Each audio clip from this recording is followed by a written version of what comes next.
So 3 weeks ago, I decided to put this to the test and see if I could actually make money from a faceless social media account. Because I get asked questions like this a lot, which is, do I think I could make the same amount of money as I have in the last 12 months selling digital products if I hadn't shown up with my face to camera? And until now, I haven't been able to speak from any kind of experience. So obviously I decided to put it to the test. I've picked a completely new niche. I've set up 2 new social media channels, both on TikTok and on Instagram. That was 3 weeks ago, and this is where we're at now. And oh my goodness, this is much harder than the Instagram Reels will have you believe. First of all, let's get into the stats of where I am at right now. So I started posting actual content 10 days ago, and I now have an account with 678 followers.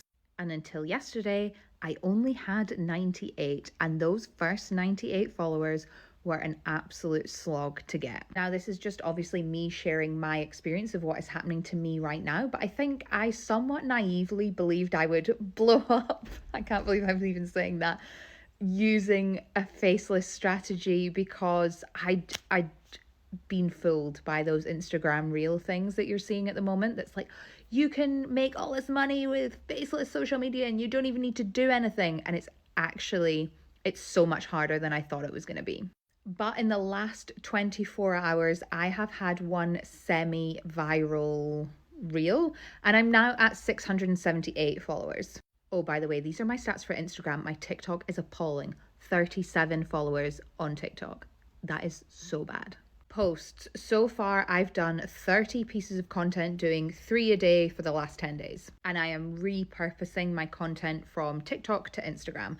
And interestingly, it's performing much better on Instagram. As I said, this has been no walk in the park, but these are some of the things that I just wasn't expecting to be this difficult. The first is finding good B-roll content. One of the benefits of when you show up face to camera like this is that there's not a huge amount of production prep in you talking to a camera in this way. But I think when you have a faceless account, you need to pay a lot more attention to the overall aesthetics, and therefore finding good B-roll, which is basically just obviously the faceless footage that's playing in the background, whether you have a text overlay or you're pointing people to your caption, finding really good high quality aesthetic content that stands out, relates to your niche, and isn't overdone is actually really, really difficult. So where I've got to with this is I am using a mixture of my own B-roll footage that I have taken myself. And then I am also now paying for an Adobe stock video subscription. And that's because my content is in the travel niche, and I just feel like the video quality content needs to be so good to stand out amongst all of the other travel content creators online. Second thing that I found more challenging about faceless rather than face to camera is getting into a flow of content creation and style. I think that partly comes from number one, and not having great B-roll footage to begin with.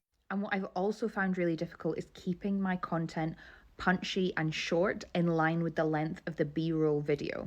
Obviously, when you're talking face to camera, it's much easier just to kind of get into the flow and riff what you're trying to say. But when you're faceless, you have to be a lot tighter and more considered. And that's not a bad thing, but that just takes a lot of practice for me when I am used to showing up like this and just making it up as I go along. Like right now, this video is completely unscripted, unplanned, and I am using the background of my green screen as my guide for what I'm going to say. And number 3 is a trap that I have had to really consciously try and avoid, and that is to not repeat the content from others. I think when you have a faceless channel, it's really easy to see what is doing well for other faceless channels and just think, oh, they must be monetizing that really well. That content's performed well. It's got loads of views or likes or saves or comments.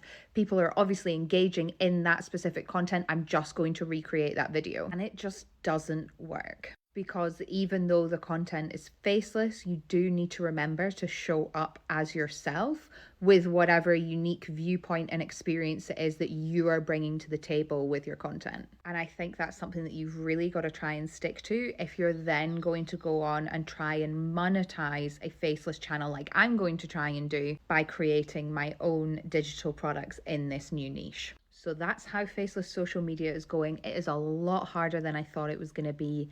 I'll be back next week with another update.